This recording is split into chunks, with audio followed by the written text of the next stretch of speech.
Hello, I'm Simon Owens, and you're listening to The Business of Content, a podcast about how publishers create, distribute, and monetize their digital content.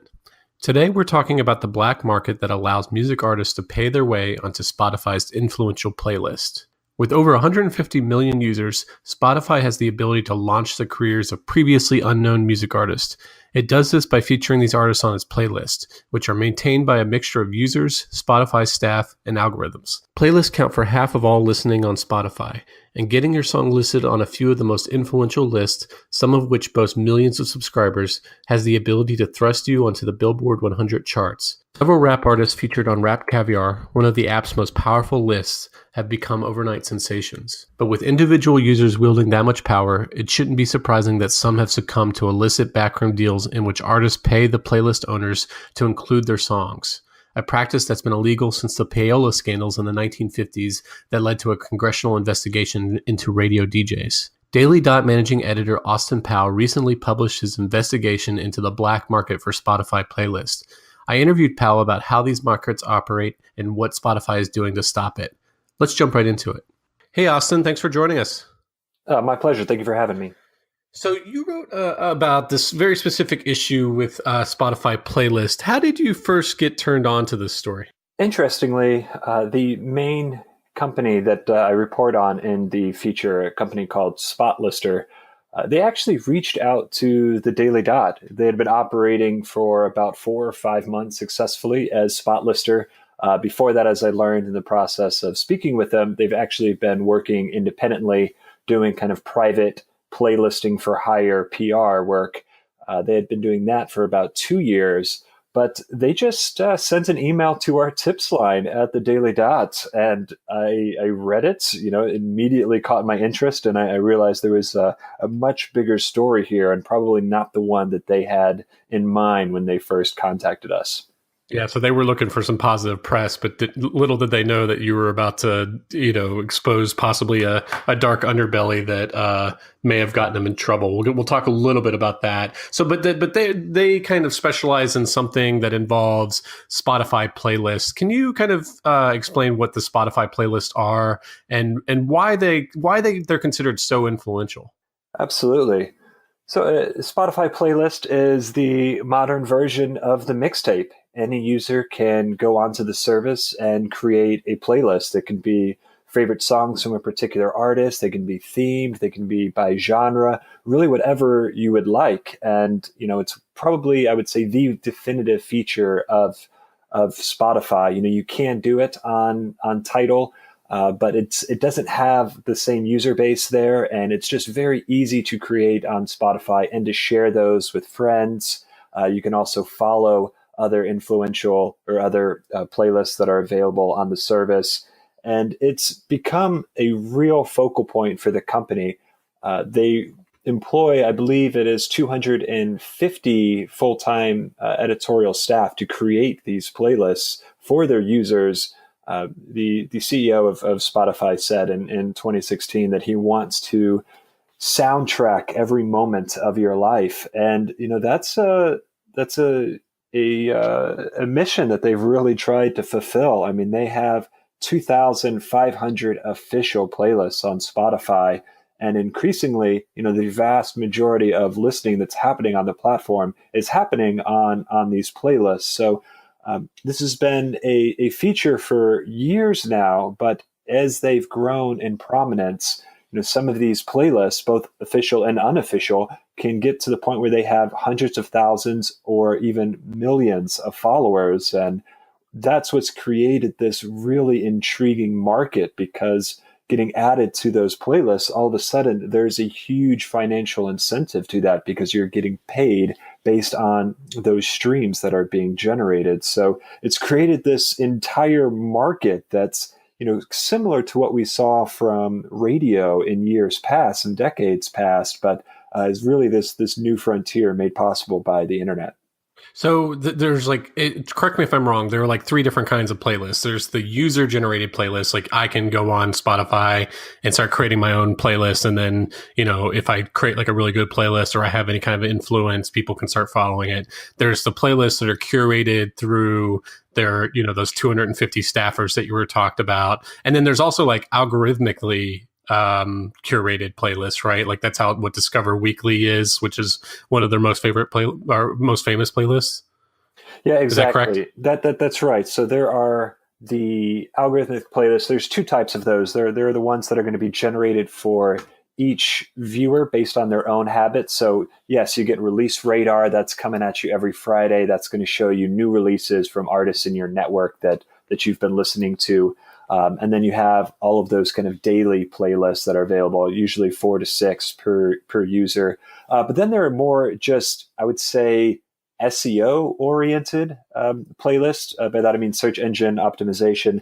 That's when you're taking these, really generic terms, and they have playlists for, EDM and all of these different, niche genres. And a lot of those are just algorithmically generated, looking at the kind of metadata that's inputted for each of these songs and what appears to be gaining traction. And that's really the first step that these artists are looking to achieve. I guess it's the second step that these artists are hoping to get to with the Spotify scheming. So they're hoping that by getting added to these playlists, that's going to generate enough streaming, enough interest that it's going to help them first land on those algorithmic playlists and get into people's weekly rotation or onto some of those other bigger algorithmically generated playlists. And from there, the big fish is to hope that sends a strong enough signal to Spotify where they're added to those huge main official playlists. And how much power do these playlists have in terms of turning like an unknown artist into an actual star? Oh, they're huge. The Spotify official playlists, they really can manufacture hits.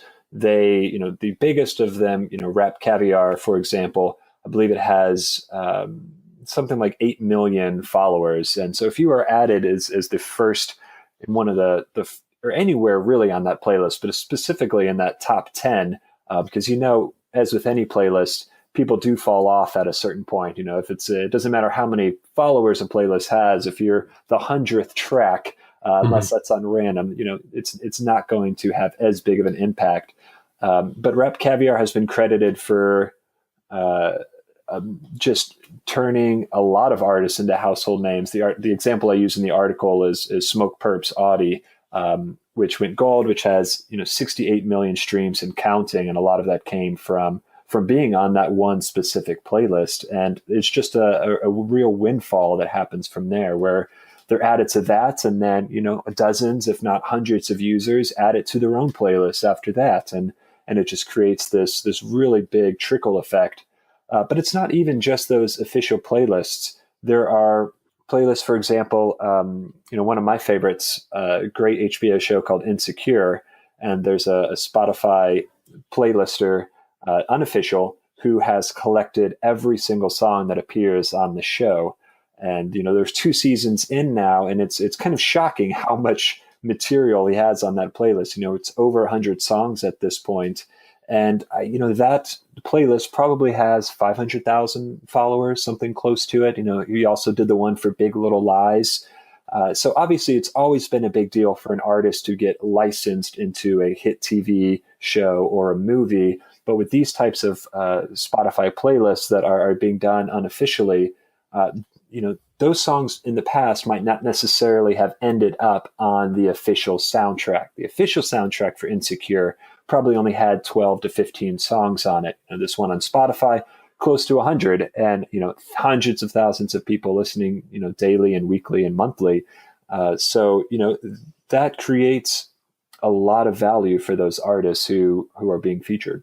So let's talk about the pay for play scheme that you kind of expose in your piece. How does it actually work? Like, if I'm just an aspiring rapper, am I just going to one of these playlist creators with 500,000 followers and saying, here's $1,000, put me on your playlist? Or is there something more sophisticated going on?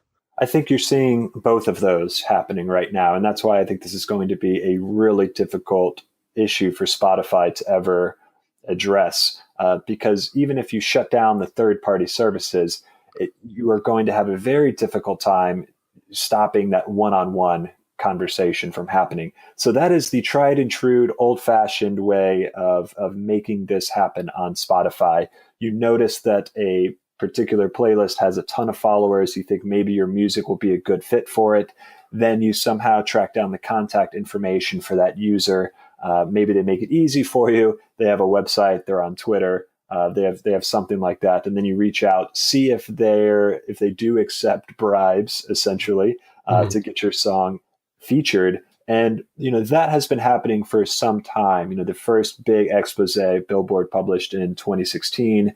And in that article, they were saying, quoting executives ranging, offering price points anywhere from $2,000 to $10,000 for an ad. The sources that I spoke with, are operating on a smaller scale, but they did confirm that, that's still very much one of the ways that this is happening. And if anything, it's only become more sophisticated because you're paying not only based on how big that playlist is, but two, where you're placed on that playlist, because again, being at the top is going to make a huge difference. And three, how long you're on that playlist. So a lot of these playlists, they try to keep them fresh. They rotate with some regularity. So it can make a big difference whether you're paying to be added for a week or you're paying to be added, on a monthly basis or annually. That time span makes a huge difference. Mm-hmm. But you also write about these platforms that I think they would argue they do something that's more legitimate than the kind of one-on-one stuff. What are these platforms and how do they work exactly? Yeah. So what I just described was the old way. The new way, they have basically created this network of influencers and playlisters who are open for business, who are willing to listen to songs and potentially add them to their playlists. So they've created apps, and the feature focuses on two in particular, Spotlister and Submit Hub. Submit Hub has been around for several years and offers this type of service not just for Spotify, but also for YouTube and SoundCloud and overall just blog, MP3 blogs and whatnot. But there are a dozen others. There's Playlist Push. There are, a handful that are really trying to corner this market. And the way they basically work is that a user will submit a song or they'll upload it, and they will try to, using these platforms, submit it to the right blogs for consideration. And those playlisters are basically being paid to listen and consider the song, not necessarily to add it.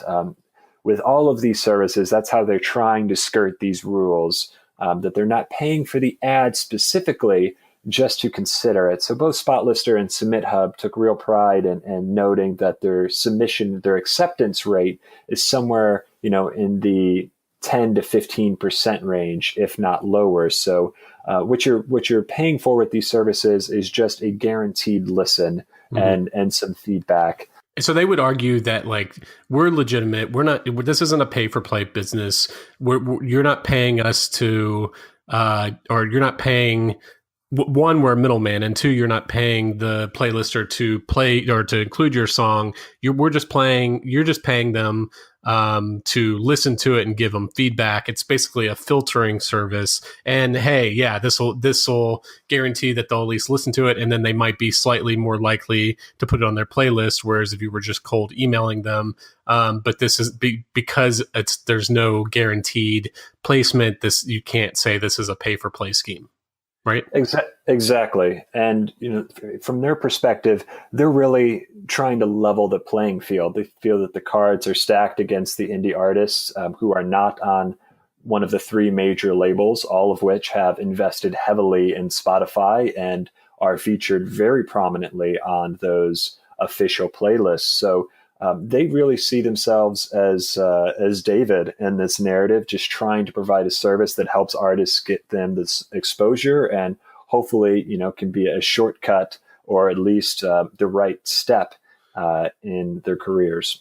Well, speaking of that, can you put this in historical context?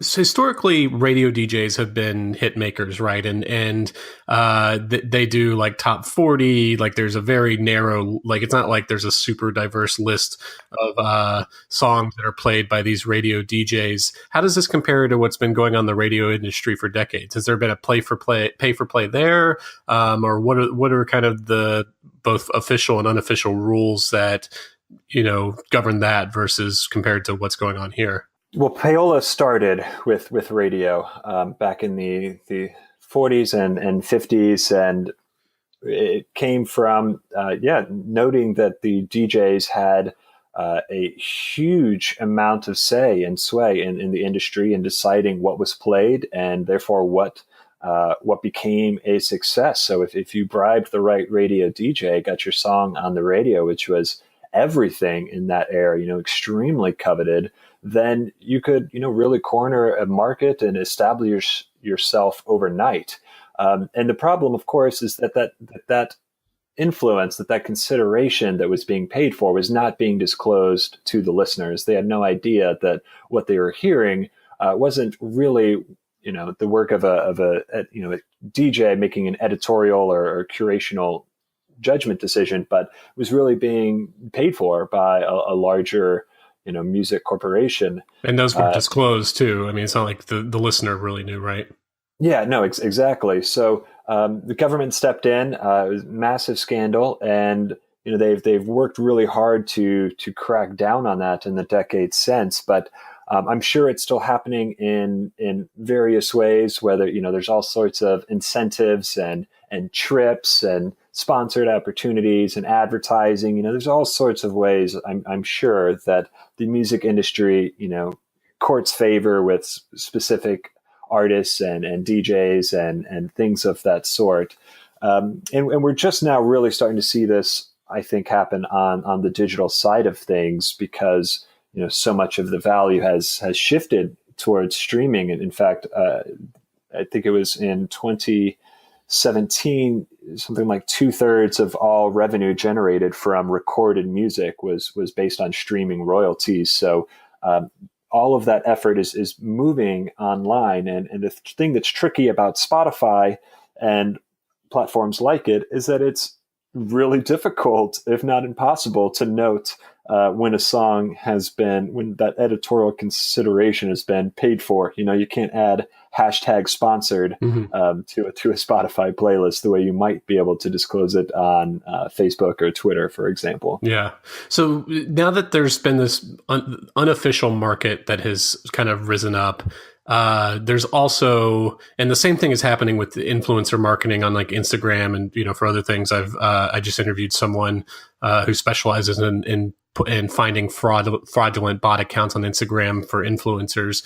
But it seems like the same thing is happening with Spotify playlists. You write that there are some creators of Spotify playlists that are kind of artificially inflating their number of followers, I'm guessing, so that they can start charging for these pay for play. But basically, people are paying for playlists that look like they have 1 million followers, but don't really. Well, what are they doing exactly?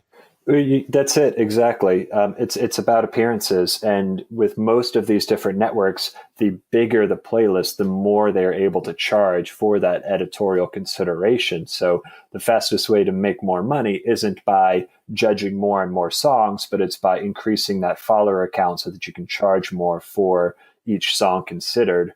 So this has been a huge issue. A lot of the people that I spoke with have said it's a real trial and error service because you might pay for one thing expecting a certain amount of streams, maybe even to get enough streams to make your money back.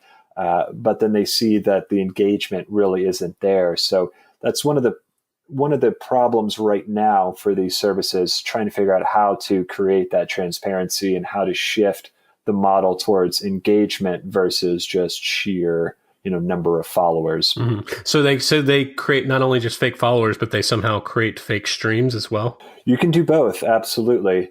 I think in terms of these playlister services, you're seeing more fake followers to just increase the appearances of how many streams they might be able to provide. But on Spotify, on some of these various shady services, you can buy streams, you can buy followers, just like you can with Twitter followers or elsewhere. And these services are blatant in what they're doing. I list one in the article that's called Streamify, and this website really cracks me up because it has all of these stock photos of cheesy bands and blues singers, but they have these fake quotes, no names, super generic quotes. You should really go to the website streamify.com. But this site will give you 1,000 free streams just for signing up for the service, and it works. There was two Vice reporters late last year who used the service and were able to get 10,000 streams for just $40.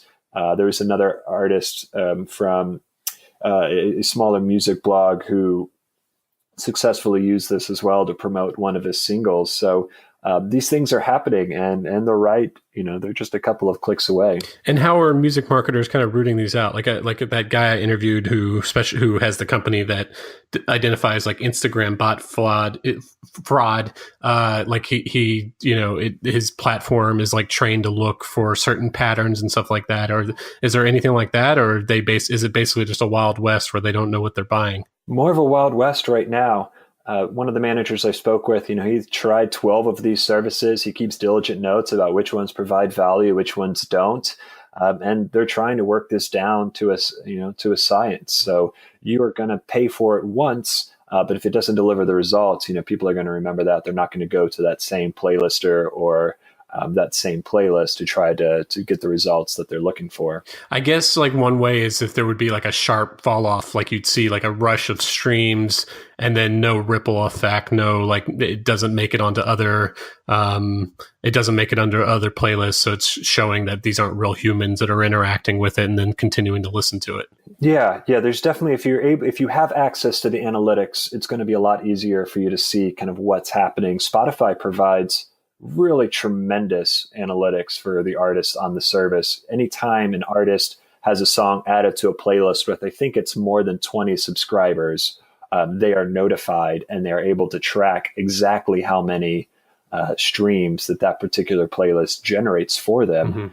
And, there's not a ton that they can do with that, except maybe if you're using one of these services, you can see what's driving value, what's not. And Submit Hub has actually reached out to a lot of the artists in its network and asked them to upload some of the statistics that they have on these playlists so that they can get a better sense of what's real, what's not, and can provide that information to those using the service. If you look at some of the stuff on their website, they give you an idea of, for a specific playlister, what their approval rating is, how many fans they have, and importantly, how many plays that playlist averages, so that you can kind of better account for those bots and fake followers. Spotify has really mostly turned a blind eye to this issue.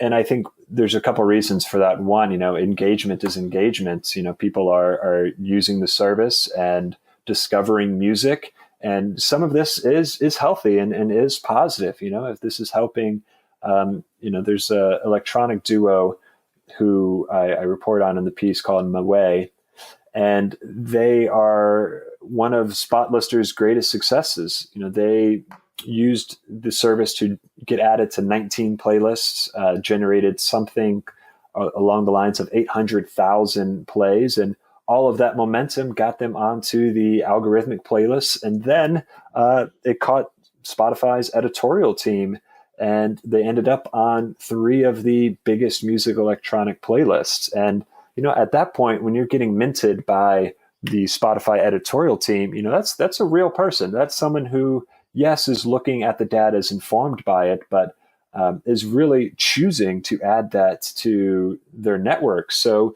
there is a benefit to this. And so I think that's part of the reason why Spotify hasn't gone after this more aggressively. I think the other thing is that it's just going to be very hard to do because you can't fully shut off that one-on-one communication, especially if it's not happening, on the platform. And there's no real way to tell from Spotify's perspective, why a given song was added to a playlist. And so the one-on-one, that's like the that kind of communication where you're directly paying for play. That's like really expensive. How much does it cost to get onto one of these platforms where it's not guaranteed they'll just give you feedback? So on Spotlister, they had a sliding scale. The cheapest it could be was $2, and that went up, not exponentially from there. Maybe you're getting up to $18, $20 per listen. And then on other services, like Submit Hub, for example, you could actually submit to as many as you wanted for free.